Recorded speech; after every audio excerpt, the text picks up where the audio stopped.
Heures, c'est Classico. Steve Nadjar.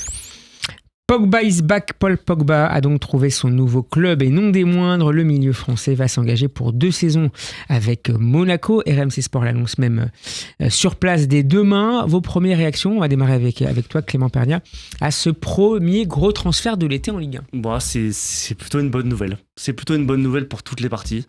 Il y a une forme de curiosité qui entoure Paul Pogba. De par sa condition, quel Paul Pogba on va retrouver après je crois 18 mois sans jouer, après des péripéties énormes, que ce soit ses affaires de dopage, ses affaires judiciaires, ses affaires de blessures aussi qui l'ont beaucoup contraint avant d'être suspendu. Il a 32 ans, il faut le souligner. Mais Pogba, c'est un joueur qui nous a tous marqués. Alors, il y a une autre curiosité, c'est le fait de le voir en Ligue 1. Forcément, ça fait plaisir parce qu'il sera chez nous. C'est la première fois. Hein. Voilà, c'est la première fois. Après, dans quelles conditions sera-t-il ? L'aspect positif, c'est qu'il soit à Monaco. Et à Monaco, il va être exonéré un peu de toute cette pression à la fois médiatique, populaire, qui aurait pu le contrarier dans sa reprise quelque part. Donc je suis assez content. Malgré tout, il va jouer avec des champions. Voilà, je trouve que ça matche bien. Petite forme d'excitation. Ouais, ça marche bien, quoi. C'est le bon compromis. Alexis et Thomas, sur cette arrivée à Monaco pour 2 ans. Moi, j'ai envie d'être positif. Après, il y a plein aussi de raisons d'être méfiant. Déjà, à Monaco, tous les grands joueurs qui sont arrivés avec un nom déjà ont rarement réussi à performer. C'est très rare. Je vais prendre des vieux noms, je vais prendre des Birov, des Saviola, des Vieri. Depuis, il y a eu Falcao, il y a eu Moutinho. Mais Falcao, il était encore à force de l'âge. Il n'est pas 32 arrivé. ans, c'est pas un vieillard. Non, mais parce qu'il n'a pas joué, il a eu son suspension. Mais Falcao, il est arrivé, il était encore en pleine bourre. Tu vois, ils l'ont acheté cher. Rodriguez, pareil. Là, je te parle des joueurs qui viennent un peu. C'était un peu différent. Voilà, qui viennent un peu en second souffle. Alors, ça, c'est un peu le côté méfiant pour Monaco. Pour Pogba, pareil. Moi, j'adore Pogba aussi, donc on lui souhaite le meilleur, évidemment. Et l'idée, c'est pas de taper dessus, mais pareil, Pogba en club, il a jamais été régulier. Je veux dire, à part à la Juve une saison, il y a toujours eu des hauts et des bas. Il a été très bon en équipe de France sur une compétition. Sur la longueur d'une saison, je trouve qu'il a jamais montré suffisamment de qualité sur une saison entière. C'est un peu dur de dire qualité, mais Thomas, j'espère qu'on comprend ce que je veux dire. Qu'est-ce qu'il peut apporter ? Qu'est-ce que Paul Pogba peut apporter à l'équipe monégasque la saison prochaine, notamment dans le cadre de la Ligue des Champions ? Sauter aux yeux l'année dernière, c'est qu'ils avaient tendance à lâcher un peu certains matchs. C'est-à-dire que quand tout allait bien, ça allait bien, et puis certains matchs, tout partait de travers, etc. Je pense que dans l'état d'esprit, Pogba, c'est quelqu'un qui a vraiment une hargne et un peu la gagne, si vous, la gagne de Deschamps. Alors oui, sur une saison, il a jamais performé. Je reviens sur ce qu'a dit Alexis. Et après, je crois qu'il a quasiment pas joué depuis quasiment 3 ans. Donc il y a eu sa suspension, mais avant ça, il y a eu blessure sur blessure sur blessure. Et donc ça fait quand même plus de 3 ans. Je crois qu'il a pas enchaîné plus de 5 matchs. Ouais. Il a confié dans une émission sur TF1 qu'il avait pris 10 ans en 2 ans. Oui, je pense qu'il a tout ce qu'il a vécu. Oui, tout ce qu'il a vécu, je pense que ça l'a beaucoup chamboulé. Peut-être que ça l'a renforcé aussi en tant qu'homme. C'était il a eu beaucoup de problématiques extrasportives, comme je l'ai dit, à travers les histoires de dopage ou même son affaire de séquestration. Et je pense que ça l'a peut-être fait grandir en tant qu'homme. En fait, la question, c'est quel Pogba on va retrouver. Parce que j'ai envie de vous dire, même un Pogba à 70%, pour la Ligue 1, c'est exceptionnel. Mais voilà, est-ce qu'on aura un Pogba à 30% ou à 70%? Je pense pas qu'on retrouvera un Pogba à 100%. Je pense que malgré tout, s'il était victime de pépins physiques récurrents par le passé, il n'y a aucune raison qu'aujourd'hui, je le vois pas revenir miraculeusement sans aucun pépin physique. Par contre, s'il arrive à les limiter, s'il arrive à avoir une bonne prépa physique, s'il arrive à ne serait-ce qu'enchaîner un match par semaine, parce que je ne le vois pas enchaîner 2 matchs par semaine, ce sera du bénéf. Et puis c'est un grand nom du foot malgré tout. Pour la Ligue 1, c'est quand même pas mal. On en a Rabiot à Marseille, on Pogba a la tête d'affiche de la Ligue 1 pour la saison prochaine. Je mettrai pas Rabiot au niveau de Pogba, mais j'ai mis des bémols, mais j'ai une vraie interrogation aussi sur qu'est-ce qu'il a fait au cours de ces 2 dernières années. Qu'est-ce qu'il a fait au cours de ces 2 dernières années? Parce que est-ce qu'il s'est vraiment entretenu? Est-ce qu'il s'est refait une santé? Est-ce qu'il s'est refait une musculature? Parce que le problème, c'est qu'il avait tendance à se péter un peu partout. C'était jamais toujours le même endroit. Et un coup la cuisse de l'autre côté, un coup le mollet, Donc, est-ce qu'il a pu travailler, mine de rien, pour se renforcer sans être au-delà de ses limites pendant ces 2 dernières années? Il a toujours eu l'espoir de rejouer et de clamer son innocence. Donc, est-ce qu'il a travaillé physiquement? C'est ça aussi le point d'interrogation, parce que oui, le talent il l'a, la mentalité il l'a. Après, le physique, on en connaît des bons joueurs qui n'ont jamais réussi à exister. Je pense à Diaby à Arsenal, qui a lui, le pauvre, toute sa vie a été. Et donc, le transfert à Marseille avait été, j'allais dire désastreux. C'est un peu dur. Moi, j'avais assisté au Vélodrome à son premier match. C'était face à Toulouse. C'est un joueur de grande qualité qui n'avait pas. Oui, mais après, tu sentais bien qu'il n'avait pas joué depuis longtemps. Ça se sentait. Et Pogba, il y aura forcément ce sujet parce que rien ne remplace la compétition. Donc, après, Pogba, il a quand même atout d'avoir quand même d'avoir été un joueur toujours très facile. Donc, il a une vision du jeu. En fait, moi, je pense que la vision du jeu, tu peux perdre un peu de repères, mais ça se perd pas. Et en fait, j'ai envie de lui dire, joue simple. Voilà. S'il joue simple. Parce qu'il t'écoute ce soir.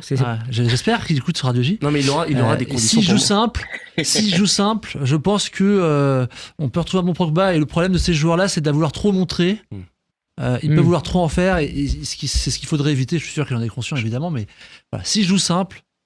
Je pense qu'il a quand même déjà besoin d'être rassuré dans un premier temps. Je le vois pas faire n'importe quoi, tricoter et ne pas jouer simple, justement. Je pense qu'au contraire, il va vouloir se rassurer. Après, là, il est vraiment dans des conditions optimales. C'est-à-dire que là, si ça marche pas, je pense qu'on peut dire ciao à Pogba parce que il va conjuguer un environnement sain, c'est-à-dire des conditions mais vraiment un groupe construit. C'est un bon effectif, c'est une bonne équipe Monaco. Donc il y a du talent, il y a une concurrence mais saine. Il y a du niveau, c'est-à-dire qu'il y a de la compétition, il y a de la compétitivité avec la Ligue des Champions, la Coupe d'Europe. Ligue des Champions, ouais. Voilà. Et à côté de ça, il sera pas embêté. Il n'aura pas les journalistes toute la semaine sur lui, il n'aura pas des interviews à faire tout le temps, il n'y aura pas une pression populaire au stade où tous les projecteurs seront braqués sur lui. Ce sera le cas les premières et deuxièmes journées. Parce que voilà, mais je veux dire, il sera tranquille. À la différence de l'OM dont on parlait. L'OM, PSG, il y a quelques mois. Des clubs comme ça, c'est beaucoup plus compliqué. On sait très bien que la pression, elle est presque insupportable dans des clubs comme ça. À Marseille, c'est plus populaire, à Paris, c'est plus médiatique, mais à chaque fois, c'est presque oppressant pour certains joueurs qui n'ont pas le mental. Je pense que Pogba, pour le coup, c'est un joueur qui a le mental. Donc voilà, là, je lui souhaite vraiment de réussir et je le souhaite aussi à la Ligue 1. D'ailleurs, la Ligue 1 qui soigne son image et qui a besoin de communiquer là-dessus. Tête d'affiche. Ouais, tête d'affiche. Si ça marche pas là, je suis préoccupé pour lui. Sur le site de l'équipe, Claude Puel, qui avait recruté il y a quelques années à Nice Hatem Ben Arfa, expliquait que Monaco aura besoin de bâtir un collectif autour de lui. C'est la démarche qui va présider à l'arrivée de Pogba à Monaco. Alexis et Thomas. Je ne sais pas s'il aura besoin. Je pense que Pogba, c'est un joueur qui déjà. C'est un leader. C'est un leader. Il sait faire l'unanimité dans un vestiaire. On le voit d'ailleurs sur les images de 2018 où il est quand même leader, même à la Juve. Donc, je suis pas trop inquiet sur. Je dirais pas que le Monaco doit construire sur lui, mais je pense qu'il va prendre sa place facilement. C'est un joueur de vestiaire. Je n'ai pas trop de doute sur ça. Maintenant, c'est pas quelque part, c'est aussi son risque de devoir s'éparpiller à trop en faire sur le collectif, alors qu'en fait, il a besoin de se retrouver. Donc, il y a plein d'interrogations et moi, je suis comme tout le monde très curieux de voir et j'espère pour lui que ça va marcher. Thomas, est-ce que tu espères le voir revenir ? Est-ce qu'il peut espérer revenir en équipe de France si ça marche bien à Monaco ?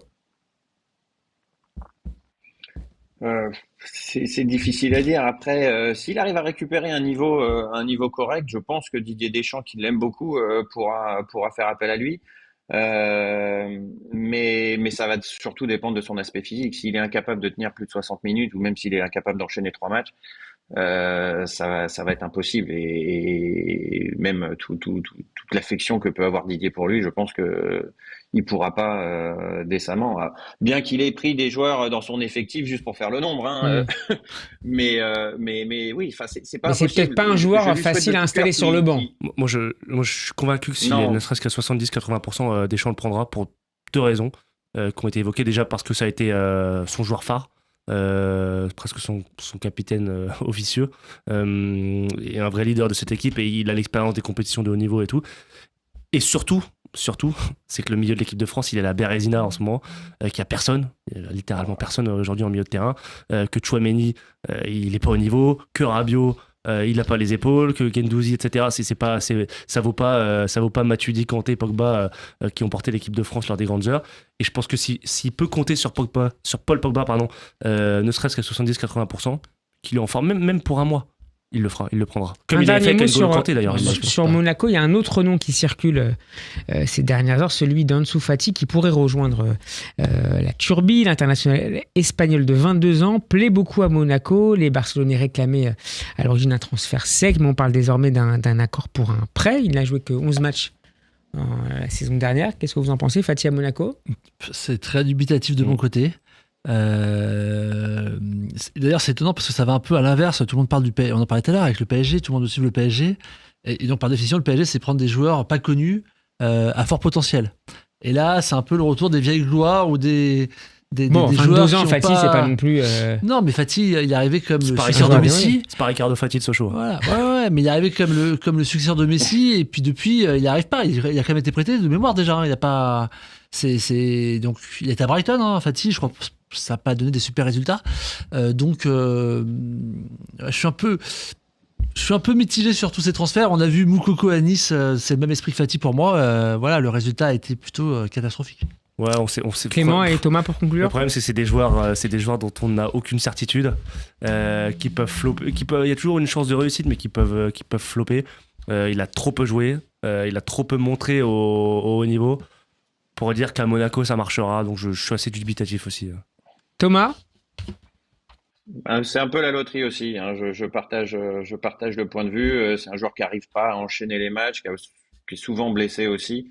Et il y a beaucoup de joueurs comme ça, de centres de formation qui sortent dans des gros clubs. Quand le club va bien, c'est assez facile de faire éclore un petit jeune. Quand le club va un petit peu moins bien, c'est toujours plus délicat. Je prendrai l'exemple de Lyon il y a 10 ans. Dans le collectif lyonnais, on mettait n'importe qui et ça se passait bien. Maintenant, à Paris, on va mettre un petit jeune au milieu, que ce soit Mayoulou, que ce soit le petit Mbaye devant. Bah, ça se passe bien, parce que le collectif est huilé, tout va bien. Là, on va le sortir de son cocon barcelonais où il était justement choyé, le mettre dans une équipe qui va être en attente et en demande de son joueur. Je suis pas sûr que ce soit le bon pari. Messieurs, un mot, Alexis. Ouais, j'allais dire, en fait, c'est pour ça que ce que dit Thomas, c'est hyper intéressant, parce que moi, c'est en ça que je trouve Yamal hyper impressionnant. Parce que quand il arrive au Barça, il n'y a pas le collectif qui tourne bien. Et que le mec a transformé l'équipe. Et donc, c'est ça qui est très, très impressionnant pour moi chez Lamine Yamal. C'est l'heure du dernier quiz. Radio J. Ladies and gentlemen, let's get ready to rumble. Classico. Un quiz spécial Paul Pogba. De quel club Pogba est-il le capitaine des moins de 16 ans? Le Havre. Le Havre, le premier point pour Alexis. Pogba finira troisième d'un tournoi de Seine-et-Marne en 2001. Mais c'est pas du foot. De quelle discipline s'agit-il? Basket. Basket, c'est faux pour Alexis. Thomas, Clément? Je ne sais pas du Tennis. Tennis? Non, mais c'est pas loin. Thomas? Ah, je sais. On n'a aucune idée. Ping-pong. Ping-pong, le point pour Alexis, ça fait 2. De quel tournoi le jeune Paul Pogba terminera-t-il comme meilleur joueur? Coupe du monde, moins de 21 ans, je crois, en Uruguay. Presque. Pas moins. Pas moins de 20 ans. Moins de 20 ans. Moins de 20 ans, Coupe du monde. Quelle année? C'est avec Areola dans les buts. C'est c'est pas 2016. Ouais, Ah, c'est un peu avant. Non, avant, C'est c'est avant. 2004, 2012, non? 2013. Mais t'as le point quand même. Pogba jouera son premier match avec Manchester United en septembre 2011 face à Leeds United. Quel joueur remplacera-t-il ce jour-là? 2011. Je dirais Scholes. Paul Scholes. Carrick. Michael Carrick. Et toi, Thomas? Pour l'instant, c'est faux. Hein. Je suis pas un expert de Manchester de 2011. On parle d'une star. T'as cité Paul Scholes, c'était bien tenté. C'est une autre star. Rooney. Non. Non, c'est un milieu de terrain, je pense. Carrick, c'était une bonne idée, Carrick. 2011. Plus offensif. Giggs. Non, pas Ryan Giggs. Giggs. Eh ouais. À la Juve, il passera du numéro 6 au numéro 10 après le départ d'un joueur. Mais quel joueur? Del Piero. J'aurais dit Pirlo, moi. Pirlo, Del Piero. Thomas? Pas mieux. C'est faux. Deuxième chance. Alexis? Nedved? Non, c'est bien plus vieux. Nedved, non. Un attaquant. Bah, Ibrahimovic, non. Argentin. Ibra. Non. Higuaín, non. Non, Tevez. Carlos Tevez. Le point pour Clément, ça fait 3-1. Quel est le montant de son transfert vers Man U en 2016? 80. Alexis? 75 pour 75. Thomas?